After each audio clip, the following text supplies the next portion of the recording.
Guess who's back? Toddy's back. Tell a friend. He's in the Bahamas at Polycon 2018. Right now on Canada Labs, Sirius XM, Channel 168. Okay, welcome back to Polycon 18. Normally we do the show live in the Tweeting Studios. Today we do it live in the Bahamas. And don't hate me for it, but we're meeting some really eclectic individuals, really smart individuals, and some fascinating companies moving forward. And we're with, from Toronto, right? Yes. Meet Scott Howard. Scott, how you doing, man? Excellent. Enjoying my time down in the Bahamas. It's hard to complain, as you pointed out, that we're next to the beach, but been working my butt off all day, so I got to get my butt down to that beach. It's going to be good. I mean, that's the other thing, right? There's a lot of work going on down here. There's a lot of pitches going on down here. There's a lot of people understanding the space and growing in the space, and it's not all. We're just doing this because we have wives at home. We don't. That's all. Yeah, we were talking about our kids before. I got a 4-year-old and a 2-year-old. It's like, yeah, I'm going to pay the price when I get home, so I better enjoy myself a little bit because I'm paying anyway. So, Scott, tell us about your business, why you're down here at Polycon 18, and sort of what you're looking to get out of it. Yeah, so Epic Blockchain's a ASIC design house, and what that means is we make microchips. So fundamentally, for any application to work, it needs a whole bunch of processing power underneath it. Blockchain's fundamentally changed how that works. We've kind of gone away from the cloud that we've been working in for the last 10 years, and now we actually need to distribute that computing power, which means we need custom application chips to run underneath that. So that's what we're building. So fundamentally, our big customers are miners and the protocol developers. And the really interesting ones are the protocol developers, where we can kind of custom build the hardware to support their software so they can grow together. So it's kind of like Intel and Microsoft is kind of the example I usually use. Through the 90s, they worked very closely together to make sure the Microsoft operating system would work over top of the Intel chips. Essentially, and I always break things down for an audience that might not speak the lingo so well, including myself. People always hear mining rigs. So you're helping produce the cards for a lot of these rigs. Absolutely, yeah. So our ideal partner is someone who wants to take their chips, put them in those rigs, and run them and mine them. And also, from what I understand, it's tough to get these chips because most of them are coming from overseas. There's big delays in ordering them. Are you doing that right in Canada? Is that part of the goal? So our potential foundry partner is actually in Albany, New York. Okay. So they are local. They're a big part of the Asian supply chain as well. So there's only a few places in the world you can make these chips. It's Star Trek. It's extremely sophisticated. It's probably the most sophisticated thing that happens on the planet. We design them, they fabricate them, they make them, which is really crazy because it's nanoscopic, which is small. And why'd you get in the space? I mean, are you traditionally, have you always been, into computers, into building computers? Are you a nerd? I am a nerd. I also clarify, the geeks are the guys who actually know what they're doing. They can write the code and do things. I just appreciate what they do as a nerd. Okay. So I've been a technology person my whole career, mostly on the sales and business side. I've been an entrepreneur for the last 10 years, all in tech companies. And really, when I started looking at blockchain in depth this summer, trying to figure out what I was going to do in it, big opportunity we saw is there's not enough of a supply chain. There's not enough people producing these chips for the blockchain to scale.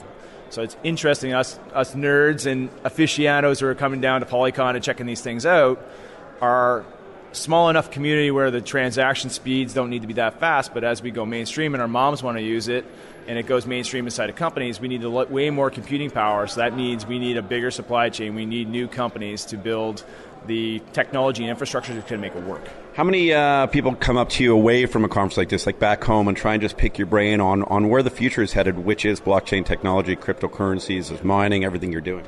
So being a Toronto guy, when I'm in the locker room playing hockey on Friday nights, the boys are always asking me, well, which ICO should we invest in next? And what do you think about Bitcoin and Litecoin and all that stuff? And I don't have a real strong opinion about the token currency values. I leave that to all the trading guys, of which there's lots here. I look at it from a technology perspective of what things do the most useful stuff. So Ethereum's very clearly useful, making smart contracts. I look at Bitcoin as kind of the store of value and everything's pegged to it. So I'm always looking at what applications can they do and how does that work. So I kind of try and get people a little bit away from there's billions of dollars being made and it's moving really fast into what the heck can it do and what does that mean, and try and get them a little bit more educated around, we're building the rails of a new internet. We're trying to figure out how email might work here, and we haven't gotten there yet, and how are we going to move information around in a different way, and that kind of gets the mindset around, it's not just some funny money that isn't really a stock but kind of looks like a stock, and get them thinking about, no, it's technology that we're funding. Well, some, and again, my limited knowledge are practical. There's practical uses. The example I always think of is, and one I actually traded and admit to trade and did well on it, was Binance Coin.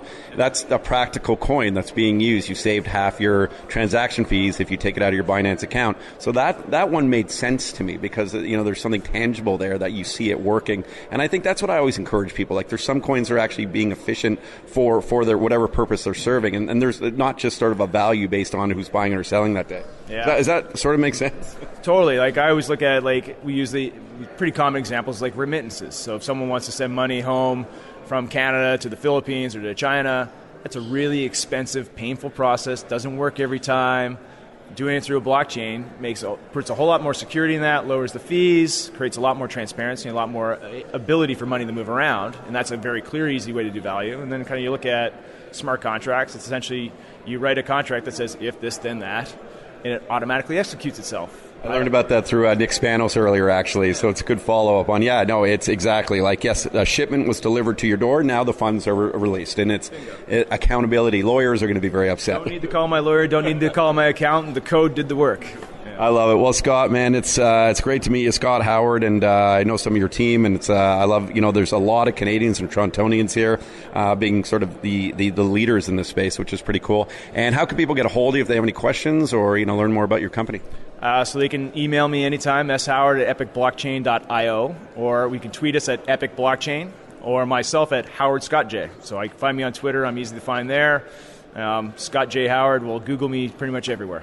Cheers. And honestly, we are working hard. That's all we're doing, okay? There's no beach time for any of us. Cheers, man. Cheers, Todd. Thank you so much for your time. We'll be right back with more of the Todd Shapiro Show live at Polycon 18 in the Bahamas. So sunny, so beautiful. Put on your seat warmer and imagine what it would be like. Only on Canada Laughs, Sirius XM, Channel 168.